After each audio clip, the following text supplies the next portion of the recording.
ACL Nation, what's going on? It's Michelle Thompson here with Bernie Neighbors for ACL Live. And Bernie, everyone's going to get real sick of me. I've recorded 3 shows today, or recorded 2 now on this one. You're pretty famous, Michelle. I mean, you're kind of a big deal. So. 3 shows in one day? That's impressive. 3 shows in one day. When does your and Wally show air? Wednesdays. There you go. See, I'm even giving you a chance to plug your show. Yeah, I didn't change my shirt though, so it's just going to be Monday, Tuesday, Wednesday. Same person, same clothes. Like, did this chick ever change? I've done it. Or...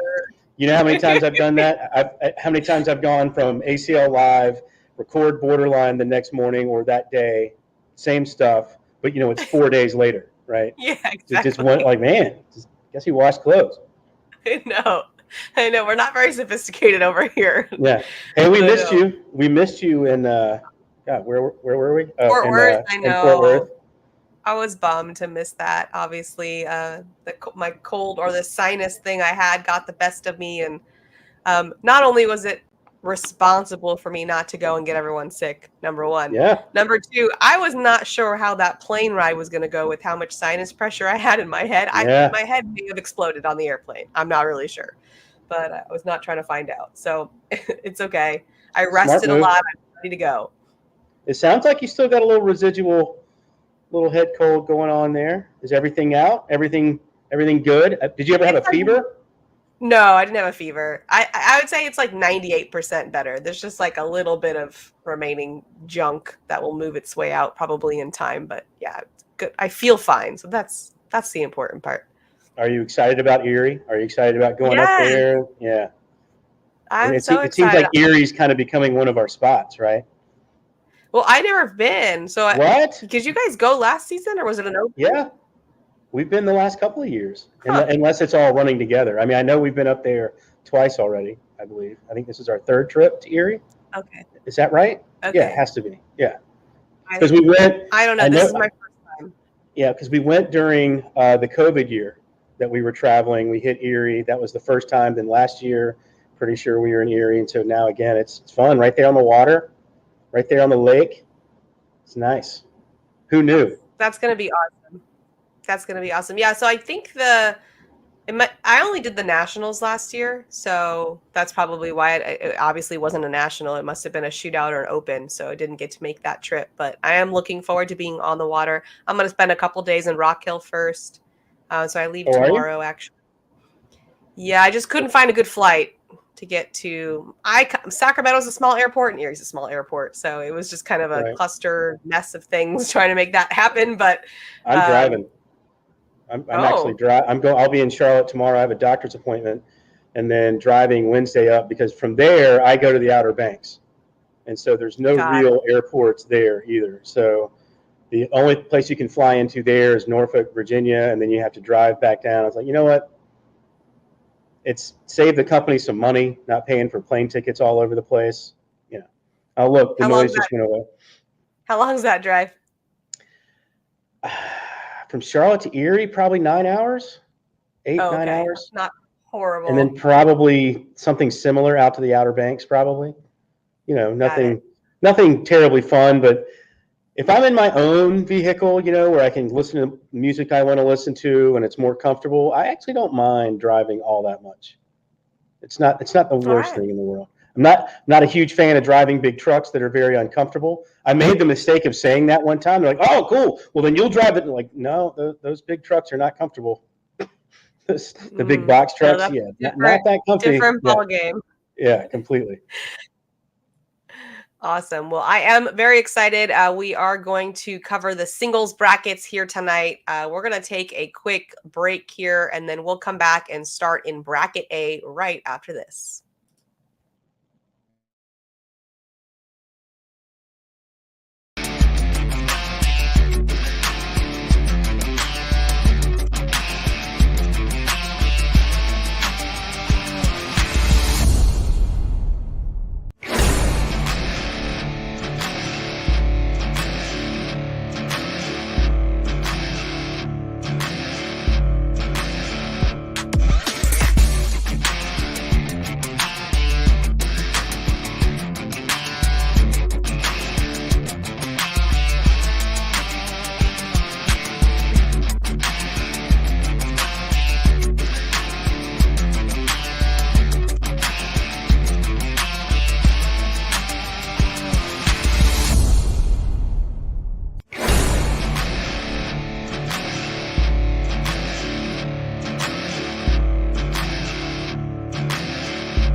Welcome back. It is time to dive into our very first singles bracket, which we're going to start with A.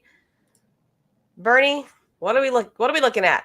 All right, so just to let you know, obviously coming off the first national, our overall number 1 seed, Justin Burton Jr., and as it turns out, Vegas pretty high on Justin Burton Jr., so he's the overall favorite coming out of Vegas as well.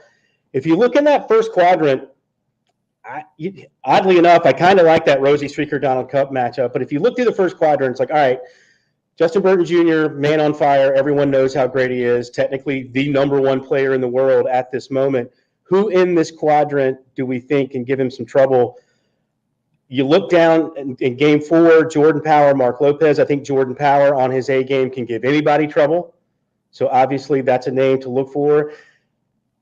He's having some trouble staying in front of the board on his lane, but I think Ethan Walker is the kind of player that maybe can give Justin Burton Jr. some trouble. I don't know what any names popping out at you in that first quadrant at all?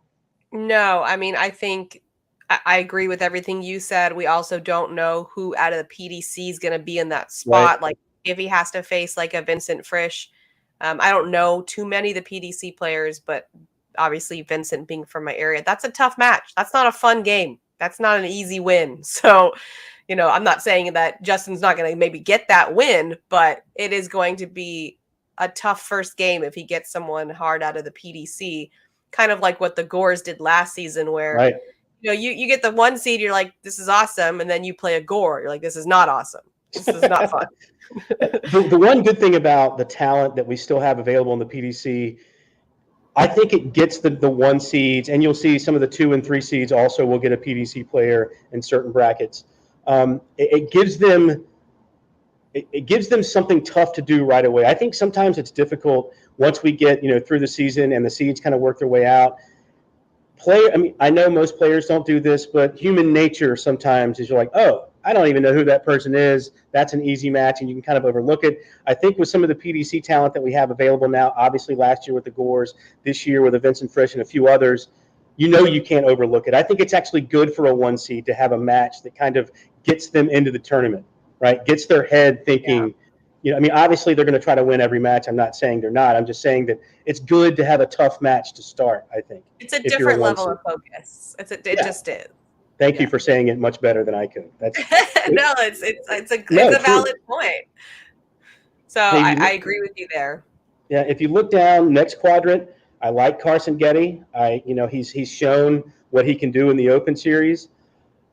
It's been a while since we've heard his name, really, but I like Carson. I think Carson can give him trouble. Gavin Cano. That's a tough 24 seed right there.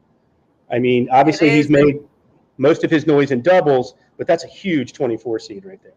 Yeah, I was going to say, and we said it on, we were talking about this before, Anthony and I, but I would love to see a Gavin Cano, Justin Burton Jr. match. These guys being from the same area clearly have played each other many times.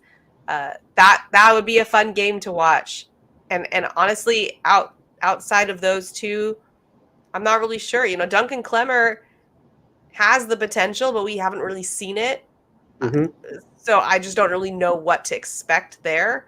Really anybody can step up there, but I think I agree. Like the Getty and Cano are the ones that stand out of that quadrant. Yeah, I'm interested to see how Chad Hunt does.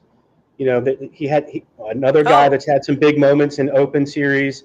Yeah. A guy, obviously as an 8 seed, played well in the first national. I think he still feels like he has something to prove. So, once again, ACL Pro Division, singles bracket at a national, it's going to be hard to escape talent, right? It's going to be all over the board. So once again, a team, a player that comes out of this quadrant, obviously going to be very well prepared to take on possibly a Justin Burton Jr. And that would be game 105 in that bracket. So I like where your head's at. Moving down, look at your 4 seed, Jacob Trzynski. How solid is that? You look through, a Michael Lucas Jr. as a 20 seed, I think is a player, a Matthew Creek Killer as a 13 seed. So going through this bracket, it's pretty stiff, and we're only on the left side. We've only gone through 3 quadrants of this bracket, which actually makes no sense mathematically. You can't have more than 4 quadrants. But anyway, I call them quadrants just because That's what I do. But I mean, I like what I saw, by the way, in Fort Worth out of Matthew Creekkiller. Yeah, absolutely. I think we're seeing a player. I think the Cody Henderson chirping. It got to him. Yeah. I think 100%. I think he talked his way into a win there. I think, quite frankly, to get to the broadcast, I think Cody, I think he kind of talked himself into the win against Logan Chamberlain and then against Matthew Creekkiller. I think he did more with his words than he did actually with his play. I mean, obviously he played well enough to win, but he was behind in both those games and found a way to kind of get past both those players. Maybe learning experience for both guys. Like don't even listen. Maybe put in some earbuds. Right, just it's hard to ignore. Hard to ignore, but it's not common, right? Like I think if it was a common thing, you get used, just like you get used to hearing Wally and you and I on the sideline. You get used to the crowd chirping, like you get used to things because it's happening all the time. But that's not a common situation. No. So especially the way he does it, because sometimes he's not even saying it to you; he's saying it around you. Does that make any sense? He's talking about himself. Making big, having big moments, but he's saying it plenty loud enough so you hear, right? And that's so funny you bring that up. So we were interviewing Kingfisher, and he said that one time Cody said, it's just a normal match or something like that, like to himself, and then he was like, oh yeah, that's true, like it helped him. Cody's self-talk helped him. He's like, yeah, good point. That was funny. Like, hey, that's where your self-talk backfires. I guess backfiring self. But yeah, it's true, right? I mean, like it's just another match. Don't let him get in your head. But anyway, that's beside the point. Moving on down, next quadrant, Isidro Herrera. Which one do you get? Somehow Isidro Herrera just gets it done. Like it's mind blowing to me. But you got Damon Dennis in there, and Damon Dennis to me is going to be tough to beat. He just has the experience, done it many times. But you've also got Jacob Foreman there. But Isidro Herrera is just one of those players that I love to like. I love to follow his play. Like how does he do it? I feel like he just pops in, does his thing, gets some wins, and pops out. Yeah, it's which Isidro Herrera do you get? Because look, this was a guy that was as good as anybody in the game 2-3 years ago. I don't think, because of other, outside influences, what have you, he hasn't been able to focus quite the way that some other players have. And so he kind of got away a little bit. But, you're talking one of the smoothest strokes in the game. It's straight back, straight through, not a lot of wasted motion, very repeatable, because he doesn't have a lot of hitches. There are not going to be a lot of problems with his throw. So you get Isidro Herrera on a heater, that's a guy that could cause serious trouble on the side of the bracket. I mean, like you said, Damon Dennis. I mean, Damon Dennis isn't going away. No. Right? He's a 5 seed with 4 brackets, so he's a top 20 player right now. Right. And once again, another player. If he gets hot, I don't want to play Damon Dennis. No, if I'm a 1 seed or whomever. You go back over to the right side of the bracket now. Our 2 seed, Joe Niestedt, like we said before, going to have to play a PDC player. Joe Niestedt is, he's become what Anthony Ione's been telling us for the last year and a half. I think he's become that guy now. So, looking through Doug Zaft, there's a player playing against Kobe Costanza, first national last year, playing in the finals in singles. So do we get that kind of Doug Zaft? I don't know. We haven't really seen it since then, but a player that's kind of proven, he has those moments. Obviously, some other names on the side, but if I'm looking at it and I'm Joe Niestedt, I think I'm kind of happy with this quadrant. And I know the other people in this quadrant are going to be mad at me for saying that, but he's not going to be fearing anyone. Right. I don't think Joe Niestedt fears anyone anyway, but there's not a name that's really going to pop up to him in this quadrant and be like, oh man, that's way too early to face that player. You know what I mean? Yeah, I agree. I think that he's not mad at it. Every little quadrant's going to be tough, but I think that he's not too unhappy with that. And so now in the next one, I mean, who's standing out to you here? I mean, I like what Nick Williams is doing, but as the 7 seed, I don't know. I mean, a Matt Stout. I mean, do we get Matthew Stout back? From where he was a year and a half ago? a very dangerous player, Justin Britt. I mean, look, there's Brandon Jones, very dangerous player, but we haven't seen that level from him in a Do while. we get the Sam Finley that won the second shootout? Because if you do, look, I mean, and look out. what she and Rosie did in the first national in doubles. You know, I mean, I would love to see another female besides Cheyenne Bubenheim take that step. Take that step where they're running deep in brackets, right? They're going deep in the winner side. They're making huge noise in singles because right now it's Cheyenne and the other ladies kind of disappear in singles brackets. And I wonder why that is, because if you yeah, why not, right? Why not Sam Finley? Yeah, I think she could, especially in this quadrant. Now we go into the Nico Morales one, and Nico and Devin are my pick for doubles for this national. I have a lot of confidence in Nico, especially after watching him play at the last national. He was on our court, so we got to see a lot of game time with him. I'm very impressed by him. I mean, think about what Nico Morales has done over the last 6 months. I mean, right now as a 3 seed, that puts him top 12 in the world. Top 12. Also, what was he last season? He was deep. That's what I'm saying. Like, I mean, the man has, I mean, and with the amount of talent that keeps coming into the pro division, it didn't get easier. Right, it did not get easier, and he's made such a massive leap in the pro division. I think the danger for Nico Morales now at this point is you have to live up to the expectations you've created for yourself by the way you played in the first national, right? Absolutely. Because that's something he hasn't really had to battle, maybe in his own mind, the expectations he's had for himself. But now, target's on your back. You know, now you're not firing at other people; they're all firing at you. And absolutely, it's proven throughout time that has become very difficult for certain players. So I'm wondering how Nico handles that. I mean, a Bob Bonch and Anthony Mayball right there. Bob Bonch, you never know. BTB can make some trouble. Blaine Rozier. Yeah, all possible. And when we get into that last little section there, I mean, Find Away Frank is the one that stands out to me. But a lot of good people in that quadrant as well. He's just the one that, as his name says, seems to find a way to get to the winner's side of things and make it deep in brackets. I mean, how about Zach Engel can get an 11 seed? I think that's pretty strong. Yeah. I mean, that's pretty strong. I think Michael Dingus is another player towards the end of, last year he and Michael Lucas Jr. had such good runs, especially in doubles. You know, they switched up their game. A couple guys had actually added some shots to their game, trying to adjust to the new style. Eric Zockline at a 43 seed, that is super dangerous.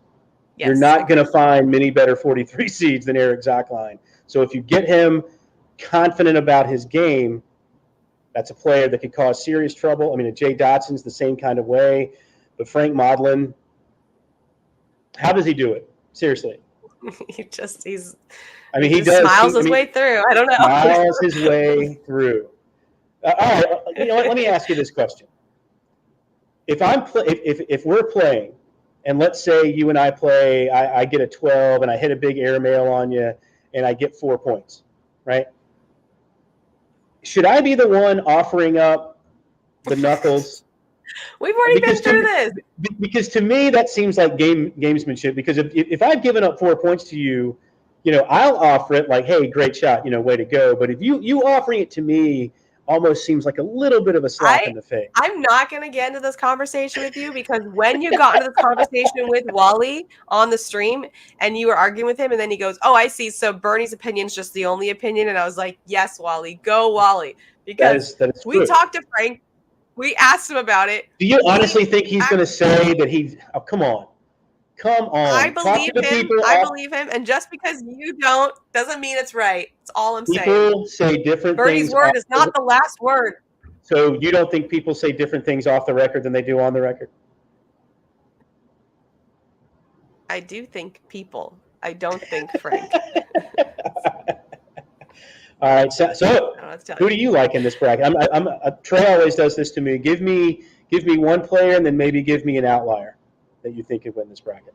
Yeah. So JBJ, I think, you know, if he plays like he did in the first national, which I think he will because he hasn't seemed to let up since, I think is going to be in the finals there.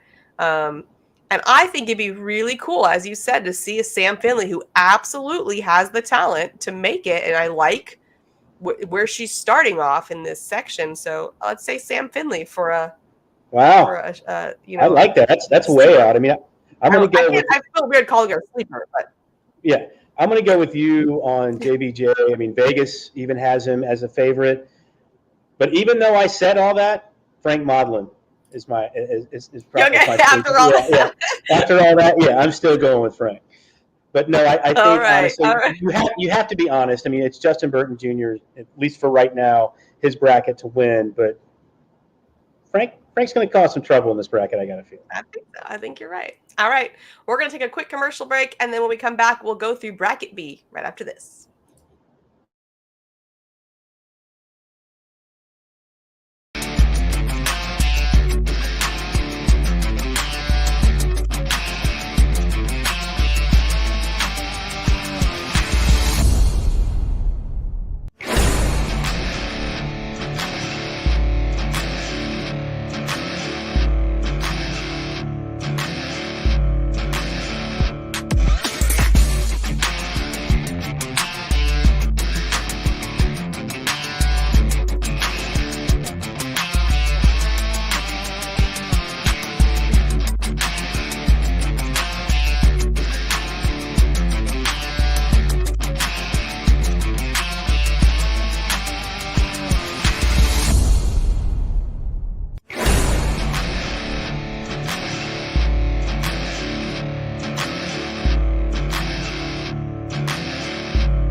Welcome back. We are going to move into bracket B in our singles division here, which is Devin Harbaugh's bracket. And Bertie, as much I love Devin Harbaugh, you love Devin Harbaugh. Yes. It would be like almost silly to not choose him, but isn't that kind of boring if we just keep picking the one seeds? It is, but I'm with you a little bit on this. I'm a little look. He's on borderline. Jeff and I do our weekly power rankings. I've had Devin as a 1 in my power rankings all season. I still do, but because of the birth of his child and the fact that he's taken a little time away from the game, there's some concern, just from a pure rust standpoint. I mean, we're all human beings. I don't know how much he's had a chance to play, obviously, with his hands being completely full as they are right now, and deservedly so. So I'm curious, right? I mean, obviously, when he's on, we've seen what he can do, but I'm curious, is there some rust with Devin when he comes out? Is it going to? So. You don't think so? No, I mean, look back to Cody Anderson, but he didn't play since Corpus Christi. Yeah, and by the way, he's wearing that like a badge of honor. By the way, just pissing off all his other players. I show up once in a blue moon, and I still get to the final. But see, I think it's dangerous. So you got your game 2 there, Eddie Grindersleeve, Sarah Cassidy. Let's say you get a hot Eddie Grindersleeve. Mm-hmm. A guy that's proven that he can beat the best in the world. You're kind of a fan. You're a little bit of a fan of the Grindersleeve. I'm a little bit of a fan of Eddie, but it's probably because he's such a great guy. But I've seen him beat big names before. Yeah. And so if you get a hot Eddie Grindersleeve and Devin's got a little rust there, A, who's he getting out of PVC? And B, your second game you might have Eddie Grindersleeve. I mean, that's not fun. You got Eric Davis in this quadrant, who I'm a little concerned about his confidence, to be honest with you. And I can't believe I'm saying that, but I am a little concerned about his confidence. I am as well. Not that it should be.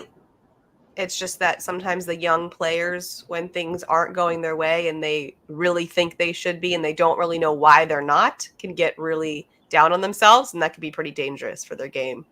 Yeah, I mean, he's, a 17 seed, talent-wise, should be much higher than that. I mean, Trey Hunt, great player. I think Eric Davis, on a good day, handles Trey Hunt. Absolutely. Ryan Hart, I love the fact that he's a 16. I just, if I'm looking at this and I'm Devin Harbaugh, it's Eddie and Eric are the two that are standing out to me. But if we get Devin Harbaugh playing an A minus game, I think he gets through this quadrant. For sure. And then we come move on into down. How about Philip Lopez Jr. always kind of hiding? Right? Well, yeah, but he also has not been himself. A lot of, I can't remember if it is just to the left or just to the right or both right and left. I can't recall now off the top of my head, but a lot of times not center. Very uncharacteristic for him. He's someone that I was putting in my top 10 at the beginning. I was like, you guys are sleeping on Philip Lopez Jr. He's not just Mark Richards' great, okay partner. He's a phenomenal player on his own, and he just got overshadowed by Richards. But if Richards wasn't his partner, I think we would be saying something different about Philip Lopez. And then, just it seems to be a little bit off. So hopefully he's gotten that together, since the first national. And if I'm in this quadrant, I'm pretty upset when I look down on the 25 seeds, Ryan Windsor. Yeah, that's not fun at all either. You're like, what the heck is he doing there? Yeah, if we get a focused Ryan Windsor, that's trouble in that quadrant. As a matter of fact, going through this bracket, I have Ryan causing serious trouble. I think Ryan, just the competitive nature that he has within himself, he knows he's better than a top 100 player. Sure. Right? You're a 25 seed. That means your ranking right now is somewhere close to 100. Which is completely a lot better than a lot better player than that. I feel good for Tyler Parent as an 8 seed. I think he's playing well. Obviously, he's earned that 8 seed. But if I'm looking in this quadrant, obviously they can all play. We talked about Phillip. I like what Matt Troxell's been doing. But Ryan Windsor, even though Jared Kufis has made some runs last year in Atlantic City, it was more Trevor. But anyway, I think Ryan Windsor is the one that comes out of this quadrant. Yeah, the Kufi, as we call them, were really impressive in Myrtle Beach. I cannot remember their singles performance. I just remember the doubles, but stood out then. But yeah, we'll have to see how that shakes out. Next quadrant, AJ Sims, 4 seed. Great spot for him. But right off the bat, he's got to play. I know. It's his sweetheart. I know. That's none of the Texas guys like when they have to play Deborah. No, you don't want to be. That's like beating your family member who you love and is your mothering to you. Right, and it's kind of a no-win situation, right? Yeah. AJ Sims should win that game, but if he's not on his game, Deb's got plenty of game to beat him. So if AJ wins, well, you're supposed to win, but you also don't want to beat up the kind of matriarch of Texas cornhole. So. But you still got to like AJ there. I like Ricky G as a 20 seed in this quadrant. I really do. Clayton Robertson's been playing well. Storm Hogue, that's a tough 52 seed right there. But I think you're looking at Ricky G and AJ Sims down the line in that quadrant. Yeah, Storm Hogue is one of those players that you don't really think about too much, and then he goes and gets into the freaking finals and wins in a national. You're like, what happened? It wasn't that long ago that Storm was causing serious trouble in the Pro Division, so hopefully he can kind of refine his form. Going down, Fisher Hamilton is a 12. I think that's a dangerous 12 seed. This is not. I mean, you got Fisher Hamilton, Jimmy McGuffin, Tubby Cobb, like that. Cody Johnson, even and Brendan Sailmeyer, who will sometimes make shots that nobody wants him to make. Right. So that just seems to be a bit of a tougher quadrant to me. We were going through our picks and who do we like and then who's an outlier. I mean, it's hard to say Fisher Hamilton's an outlier, but it's a 12 seed. That is a dangerous 12 seed. Jimmy McGuffin gets hot. Who knows? Tubby Cobb. It wasn't that long ago that when you looked at the 3 Cobb brothers, right, it was Tyler and then you had Tyson Tubby kind of trying to find their way. I feel like all that's been flipped on its head. Yeah. I think Tubby has kind of asserted himself as maybe the best Cobb brother right now, and I would love to see him kind of play to his 5 seed. the brothers back that up, which has got to give him a lot of confidence when your own family is saying, no, you're the best out of us three. I mean, that's got to feel pretty good for him. And he is showing up and making waves here. All right, next side, Alex Rawls. Alex Rawls as your 2 seed, obviously going to get a PDC player with a possible matchup in Game 41 with his pro partner Trey Birchfield. Yeah, how'd that happen? And what's happened to Trey Birchfield? And I know that sounds crazy. The kid still got an amazing amount of game, but it's just not that long ago that he was a world champion. Right? It's less than 2 years ago. And I feel I was going to say, us coming into this bracket and saying, Devin Harbaugh, let's say he didn't just have a baby. We're like, Devin Harbaugh is going to win this bracket. Like, there's very little doubt in our mind. And Trey Birchfield used to be that kind of player where if he was in that bracket, you're like, oh, that's his. He's taking the bracket. Right. And I don't know if he started to enjoy himself. Like, look, he was so young. I believe he was 18 when he won the world championship, 19. I can't really remember, but so young, probably enjoying himself, having a lot of fun away from the court. Does that take away that little bit of focus? The game changed a little bit, right? You had to kind of start to become more of a 5-tool player. There were more shots that got brought into the game that people were mastering that changed the game to a little. So I wonder if Trey has kind of felt the pressure of being a world champion and has maybe slid back just a little bit. I don't know, but if you look at this bracket, Jimmy Humans, Jeff Reynolds, it's another loaded quadrant. It is. All I was going to say is I don't necessarily agree that that's what's going on with Birchfield. I don't know. But when I first came into the sport and was watching him, the biggest difference between then and now, we used to call him the robot. Right. And I wouldn't call him that now. I don't think he's very robotic anymore. And so whether or not that's the reason or not, that's the biggest change I've seen since when I first saw him throw when he won against, was it against Cheyenne? Or against Cheyenne. Windsor? It was I Cheyenne. can't remember where. Okay, Cheyenne beat Ryan in the semifinal. Yep. That's right. Cheyenne beat Ryan, and then she went on to play Trey. And Trey I sat right behind them in that game, and he's robotic. There was very little movement anywhere in his body. It was just like a robot arm throwing, and that's the biggest shift I've seen. So that would be my 2 cents on maybe what's changed there. And that doesn't necessarily mean that he's not going to excel with the way he's throwing now. Like maybe this is just the transition period into a new kind of stance or a throw or strategy, but that's what I've noticed personally. I like it. I like what you're saying there. How about coming on down? Timmy Pitcher is a 10 seed. Love it. Love the fact he's back in the pro division. Crazy. Love that he's making some noise. If I go down, Tom Walter's a solid player, but I like Timmy there. Cameron Belvin, Jacob Beamer. Pre-Cheyenne, Cameron Belvin was the female player. She was the first female to make it into the quarterfinals of a national.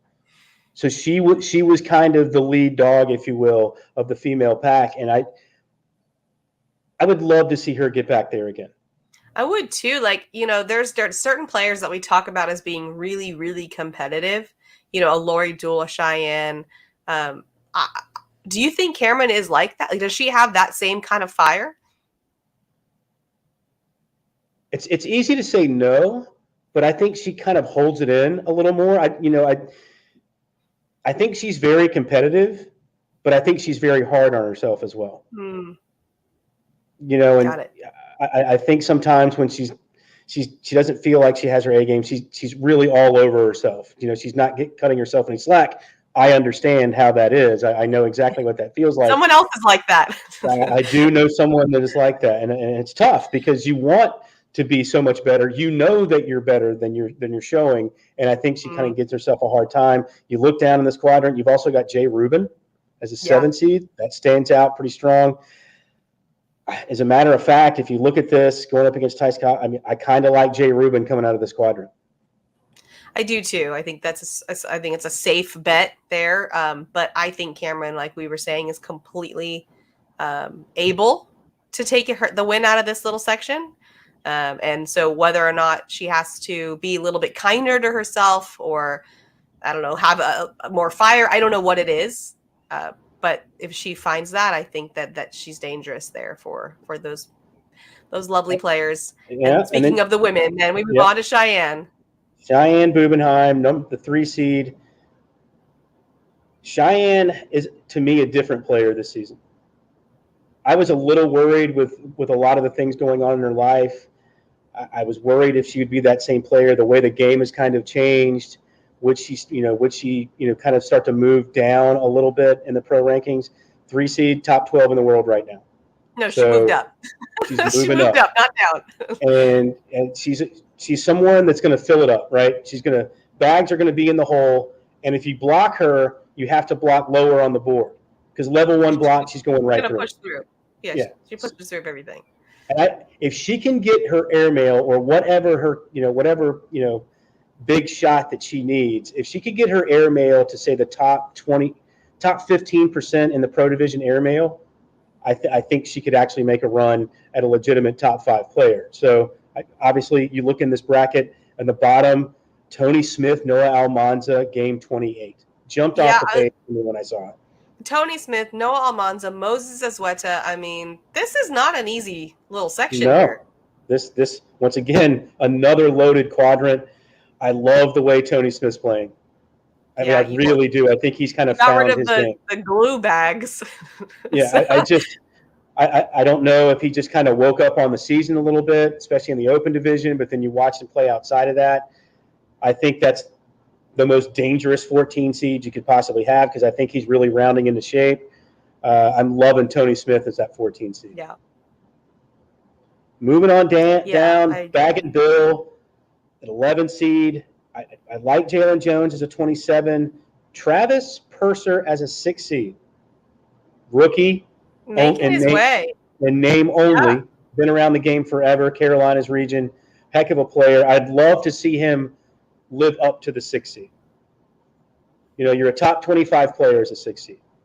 That's asking a lot of yourself jumping into this division. I would love to see him play up to that. And with this quadrant, why not? I think this quadrant's pretty open. I think there's a lot of equity in this quadrant. Bill Hadley's gonna be hard. I mean, Bill Hadley's a very consistent player. He's a high PPR player. I wouldn't just assume that that's going to be simple or easy. But Travis Purser, very impressive in the first national. So you're right. The question is, can he keep it going or not? Yeah. Nate Stevens, I like as a 22 seed, but yeah, Travis, Bill, I think that's the showdown there. I mean, it's hard because you look at the seeds and you kind of start going off of the seeds, but I don't know. We'll see what happens. All right, so give me the person you think's going to win, and then give me one. I'd say outside the. I'm gonna go. I'm gonna tell you who I think is the finals. How about that? Okay, I think it's Harbaugh and Bubenheim. I think is your bracket final. You stole it from me. However, as much as I love Cheyenne and the ways he's playing, I love Devin. I see Tony Smith in that final. Yeah, that wouldn't surprise me. All right, we're going to take a quick break and come back with Bracket C.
All right, we are on to bracket C, and bracket C, the name that you're going to see here. Look closely.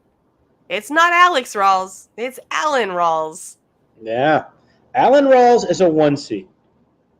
Yep. Alan's probably going to punch me in the face because about what I'm about to say.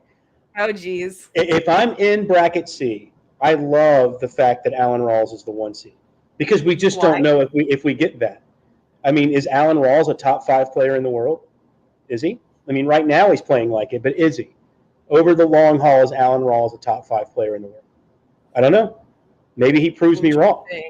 You know what I mean? Like if I'm sitting in that quadrant of the 1 seeds that we've seen, is he that guy? He could be. I mean, I think he's another guy that kind of wears like a badge of honor that he practices maybe 30 minutes a day, maybe. Well, and that's I'll tell to you be what, though. Yeah. That's not an easy little section there That's because what I'm saying. You got Ryan Smith, and then you have Berkeley Pear, who was insane this past weekend. Yeah. So if I'm in this quadrant and Alan's the 1 seed, yes, Alan Rawls is a great player. We've seen what he can do, but I don't know if the fear factor is there as it would be for, say, a Justin Burton Jr. or a Devin Harbaugh. You know what I mean? I agree. I think we talked about it being boring, the picks, and I as we get into this bracket, I don't know if Rawls is going to be my pick. We're going to find out. But whereas Harbaugh and JBJ, it was kind of like, yeah, that's my pick. Yeah.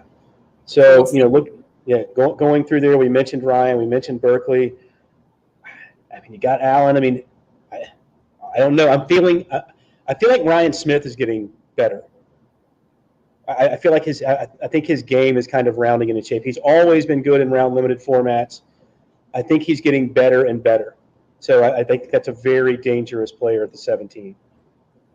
Well, he's the opposite, right? He's a workhorse. Yeah. Yeah. If you move down, I love there's 2 people that I want to talk about outside of the 9 seed. I love the fact that Ian Cripps is a 9 seed.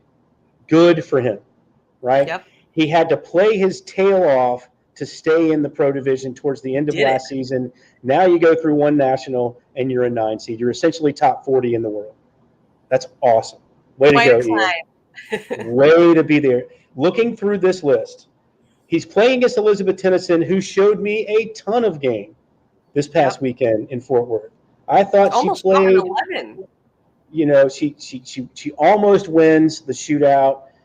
She played so well. I was worried it was going to be her first time on the broadcast court, and we've seen male, female, doesn't matter. Normally, your first time on the broadcast court is a learning experience, right? We've seen shaky. Yeah. Tons of players, tons of big-time players have trouble. I thought she played well. I thought she played really well. And so she shot like a 10.6 or 7 on the broadcast. So I'm proud of her. It's great to see her play well. Ernest Minarca last weekend was awesome. Yeah. Awesome run for him. Once again, I understand it's round limited. It changes things when we get back to 21. Yeah, but he's still the 25 seed. That's not bad. That's top 100. It's top 100 in the world, but he played better than top 100 in the world last weekend.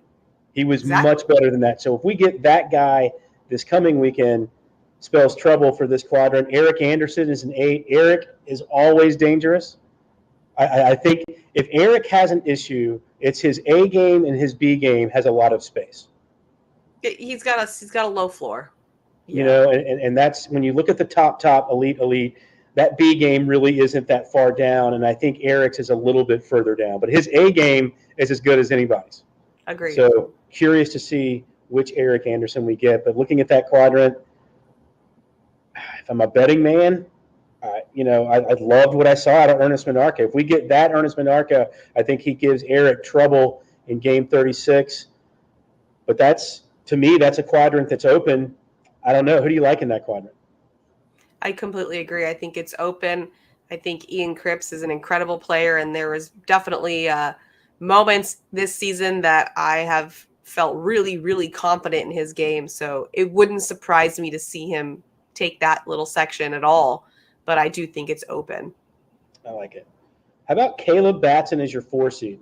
Another player kind of coming into his own as a professional. If I'm looking through there, I mean, Ben Brown coming in as a 61. Justin Rule's a 29.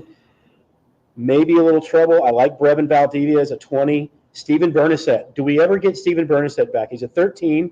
It's not awful. I'm not saying it's awful. No. But there was a time not so long ago that you thought Steven Bernasette might be one of those guys, ready to make a jump into the top 15, top 10 in the world. Well, he won. I mean, that was 2 years ago, but he won a national. So, I mean, that's not small feat right there. That's a big title. And I'm wondering if we get that player back. So looking at this quadrant, KB is the 4. I think I'm sticking with the 4 in that quadrant. Agreed. Coming on down, Byron Sisson, like that move at a 12 seed. I love game 14, Ashton Spees, Caleb Franklin. I love that game. I think Ashton Spees is playing better and better. I think Caleb, especially in doubles with Dylan Turpin, has played super well. I like his game a lot. I think that game, with Derek Holland there, I think Derek Holland and the winner of game 14 play to take this section. I think it's Derek Holland. I really do. I just feel like his level of play is so good. It's just so good. So I think he's going to take it on that side. I like it. Can't go wrong with one of the Hollands when you pick them. No, you cannot. How about this 2 seed? That Matt guy. Still a pretty good player. Yeah. And who's he going to get? Who's he going to get out of the PDC? I mean, I don't think it matters, to be honest with you. I think Matt Guy is still in that, has something to prove. I mean, look, if it wasn't for Devin Harbaugh playing otherworldly cornhole in the first national, Matt Guy makes that broadcast and he's a 1 seed. Correct. Yeah. And by the way, this whole right side is unfortunate.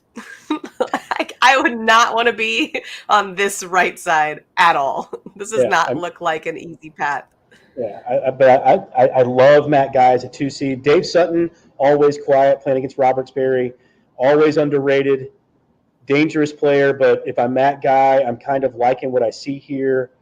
Zach Scribner's shown us a lot. Rob Bojanov, Leston Allen. Leston, it's been a while since we've seen him as an elite level, but I think that's Matt Guy's section to lose. Yeah, but even if Matt Guy comes out of that, as we continue down, it's not looking ideal here. I mean, Cody Henderson, we've talked about a lot already today and had a huge weekend going into singles and doubles. Yes, it's a shootout, but still, he very impressive. Jeremiah Hector, impressive. Noah Wooten, I mean, he's Noah Wooten. Cody Henderson and Noah Wooten is 23 and 26 seeds. That's unfortunate if you're in that section. Yeah, exactly. It's not ideal. I love Terry Mathis as that 7. Terry Mathis always beats somebody. He is going to beat somebody big every tournament he plays in.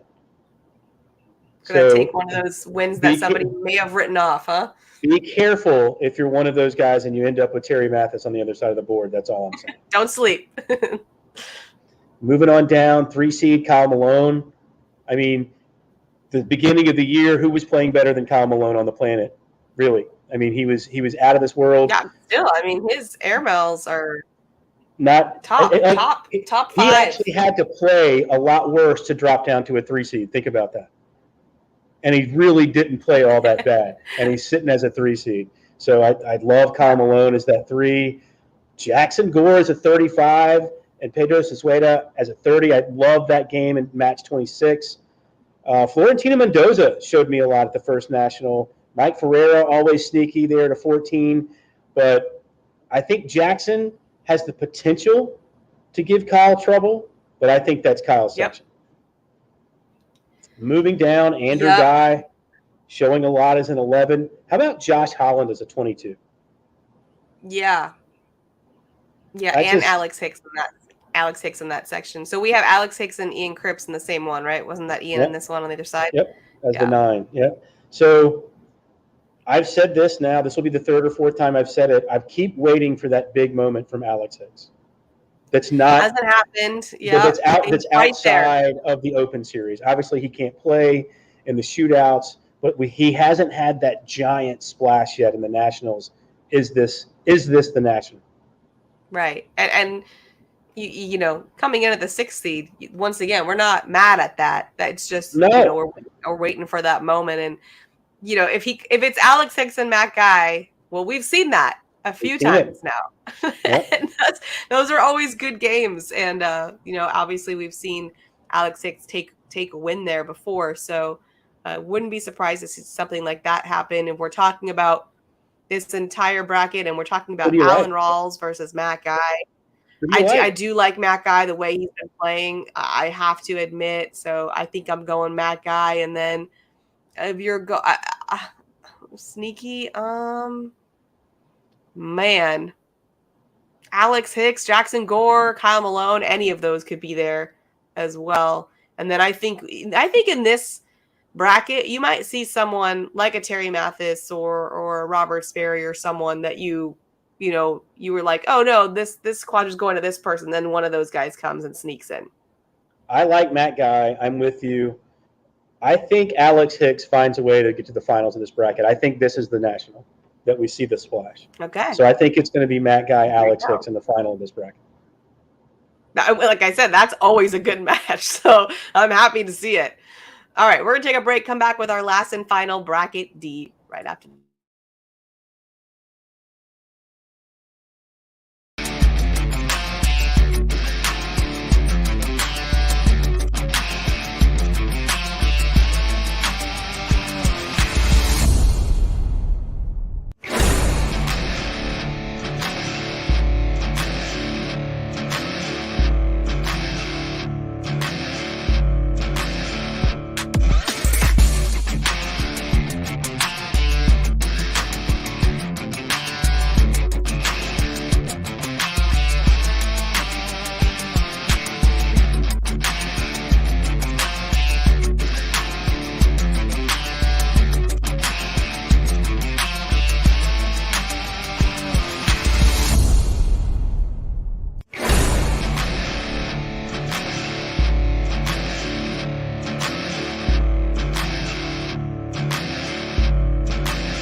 Welcome back. It's time for our final bracket for singles, and that is going to be bracket D. And this, speaking of the Gores, is Jacob Gore's bracket, who So I would love to see on it. I would love to see it a broadcast again. I loved watching him play. Yeah, that was kind of special, wasn't it? Just seeing a little 14-year-old out there. It was awesome. That being said, does Jacob Gore play to a 1 seed? I mean, that's so difficult. I don't think people really realize how difficult that is. Yeah, if he plays like he did the first national, then yes, absolutely. It's not going to be a problem. I mean, he was rolling through people. Yeah, it was great to see. I mean, looking at that first quadrant that he's going to have to go through, the Singleton-Freddie match is actually, I mean, obviously it's a 32-33, pretty even. Right. Josh Thielen, Mike Harvey. Do we ever get Mike Harvey back? I hope so. I love Mike Harvey. He's got the best energy of anyone on the planet. Agreed. That's why I want him back. That's why I want to see him on TV. I need more from Mike. I don't know exactly what the issues are there, why the precipitous fall down the rankings. I don't know if it's 100% focus. I'm not sure, but I would love to see Mike Harvey back at an elite level. Same thing with Eric King. I think there's a disadvantage for the players that were here before things really kind of ramped up in the league, because you got used to playing a certain way. And then I feel like anyone that comes in the league now already knows, like, this is how things go. This is the style of play. This is the level of play. there's no like adjusting or having to like re-transition into this. But I think these players that were here before were like, well, this is how it used to be and this is how it is now. And there's like this weird like wall to get through that I've noticed with a lot of those sort of more OG players. Well, that wall is called talent. There's an immense amount of talent. No, there is absolutely, but I'm saying if your brain kind of adjusted to like this is what I have to do to win, and then it drastically changes so quickly, you're like it's hard to get the catch up to like okay, I literally have to change the way I approach things, and some people are doing it quickly and some people are not. I like that. I think that's a great point. Looking at it, I still think this is Jake Gore's section to win. Agreed. Moving on down, crazy to see Dylan Turpin as a 9 seed. That was kind of shocking to me. I was gonna say, you look up here, you're like, yeah, this is Jacob Gore's, and let's say he does, then he's gonna take on a Dylan Turpin. That doesn't sound like a great, But I had Dylan Turpin the first national. I was calling that bracket. It felt like he went a lot further than that. And maybe it was because he did so well in doubles. He was 1 game away from a broadcast in doubles. So maybe I'm kind of confusing his doubles play with his singles play. But I felt like I saw a lot of Dylan Turpin that weekend. So him as a 9 seed is kind of surprising. But a player that's, I think, made that transition. I think you can now consider Dylan Turpin one of the elites in the game. Yes. Looking through this section, Tyler Poitras still kind of waiting on a splash from him. James Baldwin. Kind of what you were saying just a second ago about this is how it used to be. This is what you need to do to win. A few years ago, that has drastically changed. Is James Baldwin one of those guys that's struggling with that? I don't know. And then I think Bella Soprano as an 8 seed. Bella at the 8 seed. I have to say, you were saying how it'd be nice to see, another female step up and get far in brackets. And a lot of these women made it really far in National 1. I mean, we're seeing them at low numbers here in all the different brackets, Sarah Cassidy and Sam Finley and Bella. And I'm just excited, Cameron. I'm excited to see these women making it far. And I think it's only a matter of time before we see them there in the finals, besides just Cheyenne. I mean, obviously, if you look at their seeds would say they would meet to kind of win this section. But I would not be surprised at all to see Bella and Dylan Turpin play. Not at all. And game, what game would that be? Very reasonable. That would not surprise me at all. But that as it may, I like Dylan Turpin in that section a lot. I tell you another player I like. If Dylan Turpin, go ahead. I was saying, Dylan Turpin doesn't make it to the end of this little section, I'd be shocked. Right. Agreed. If you move down, I think Logan Chamberlain is this season's Philip Lopez Jr. Okay, so he's just being outshined. Yeah. Justin Burton Jr., everyone is kind of seeing what he's doing. It's kind of like Mark Richards last year. Everyone knew Mark. Philip was his partner, yada, yada, yada, but Philip had a great year. I think Logan Chamberlain's kind of doing that same thing, right? Okay. You can't win a doubles national with an average pro player. No. You can't do it. So Logan Chamberlain is a good player on his own as a 4 seed. That puts him as a top 16 player in the world right now. So Logan Chamberlain is kind of this year's Philip Lopez Jr. I love watching him play. Mm-hmm. And I like this section for him. I really do. Yeah, looking at this section, I mean, you've got the other Kufi and Trevor, solid player. Zach Stickney, who I like a lot. But I think that's Logan Chamberlain's section to win. Absolutely. And if he does, who's he going to play? All right. Jamie Graham is a 12 seed. Shocking, right? Shocking. Kind of like Eric Davis in a way. I think Jamie's struggling with some confidence issues.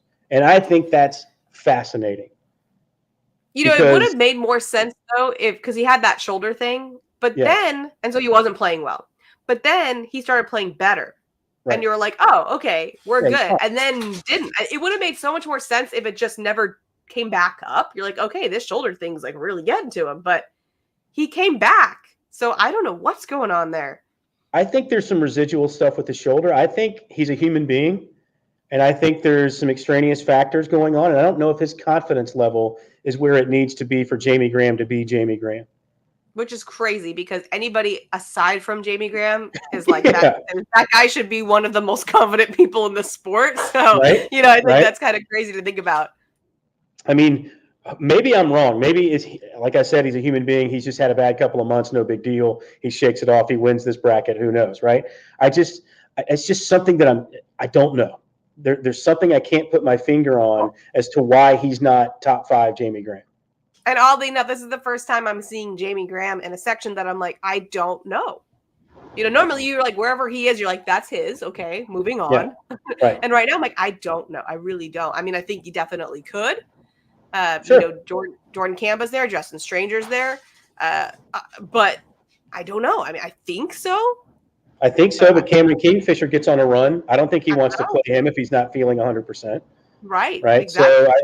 So I'm curious. Look, I still think he wins this section. I'm saying all this, but I'm just curious. I'm curious as to know why Jamie Graham's a 12 seed. That's exactly. All right, we're going to the other side here, and I believe I remember right. This is the side that you don't want to be on. No, that Mark Richards guy's there is a 2 seed. Yeah. I mean, you look down. As is some other players. Chris Kingsbury's on a streak right now, right? Just won a shootout. Hot as he can be, going up against Hunter Yacklin, who is the statistical leader in teams, by the way. I believe he's the PPR leader in teams, if I'm not mistaken, which is insane. Corey Gilbert, Nate Boyer. I mean, that's a stacked bracket. I mean, game 41, Richards and Kingsbury. That's insane right now with those two guys. So I don't. Yeah, that's definitely not what you want to come up to that quickly. You want some time before you got to do matchups like that for sure. And then once again, if you're the one that comes out of that, then you look at the next section. We got some more players that you really don't want to have to play. I mean, Jeremy Schermerhorn, Ty Lopez, Ryan Wiedenfield, Jeremy Frazier. Who's coming out of that one? I mean, seriously, Wiedenfeld, Frazier, Schermerhorn, 3 of the hottest players on the planet. Ty Lopez is always going to be who he is. Ricky Canton's playing pretty well, jumps in there as a 58. I mean, that is a tough section. I don't know, man. I don't either. I really don't. I think I like Frazier as the 7. I like Frazier. He's playing that well. I think Frazier is the pick because of recency bias, but I think Wiedenfeld, Schermerhorn are right there, so it's hard to say. Who do you like? Seriously, I'm putting you on the spot, Michelle. I'm putting you on the spot for that section. I'm going to go Wiedenfeld. I'm going to go Wiedenfeld. I like it. But yeah, I think Frazier is definitely. I can't believe Wiedenfeld's 26. I don't remember his performance at the first national. Like nothing stuck out to me as good or bad. So, but I know that he has the ability. So, by the way, if I jump back up to that first section, I think it's unfortunate for the rest of this bracket that Mark Richards has to play possibly a Chris Kingsbury in the second round, because I know Kingsbury is so good right now. If Richards gets past him, he will be ultra confident. And the last thing you want is an ultra confident Mark Richards in your bracket. I also don't want to meet up with Kingsbury in the elimination bracket. I don't know about you. Sure. Well, I mean, which one would you rather have, Kingsbury or Richards come down to the elimination? I guess neither one is going to be real exciting.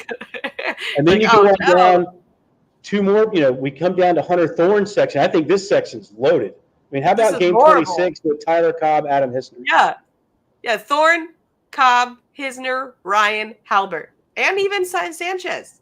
Have fun. He's playing great too. I mean, have fun with that section. No, thank you. But I will say this: the way he's playing right now, and he's earned this 3 seed. I love Hunter Thorne's game right now. Yeah, agreed. And I think, as crazy as this section is, I think Hunter Thorne rolls through that division, that section. Really? So I think Tanner's going to give him some problems. I'm not really confident on who's going to come out on top on that one. So I can't say, but I mean, Hunter's been hot. Don't get me wrong.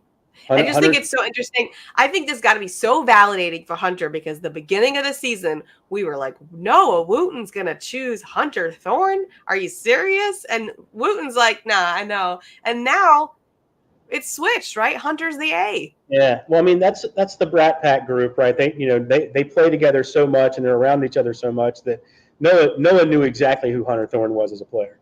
So I don't think he had any reservations at all. He was much smarter than we are, obviously. But he was.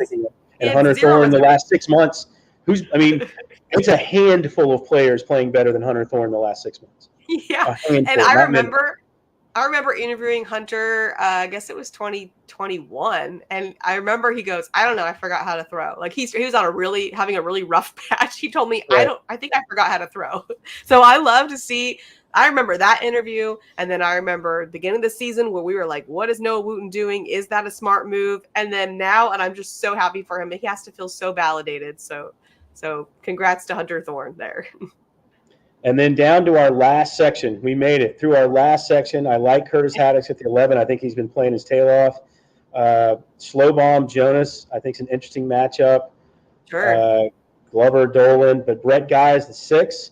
I think Brett Guy is another player that I'm worried about his confidence level. And that's crazy to say.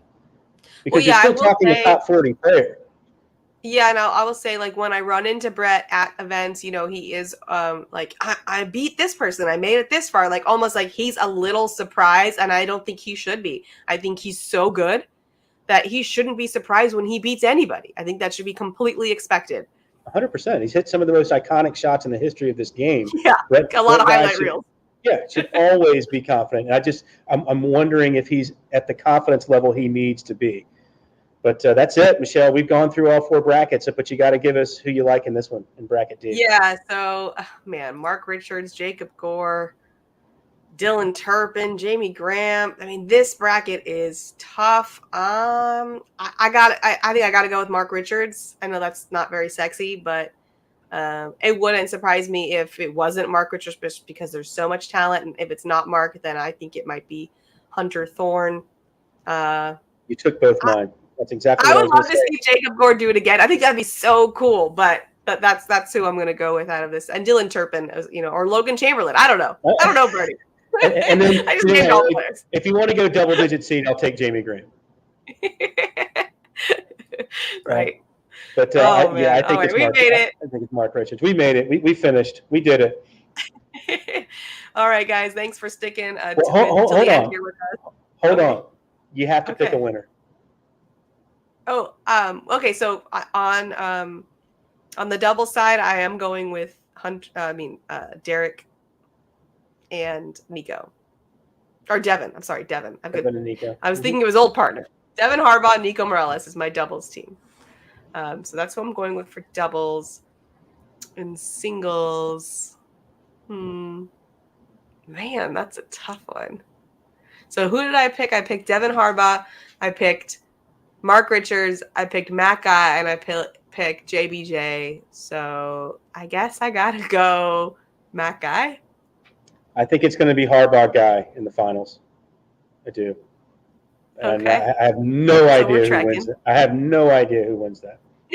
None. You made me pick one, and you don't know. I know. I'm a jerk. I mean, I'm going to pick Devin Harbaugh. Right. I mean, Harbaugh has been my pick for everything all year, so I'm going to stick with my guy. Yeah. Okay. Sounds good. All right, guys.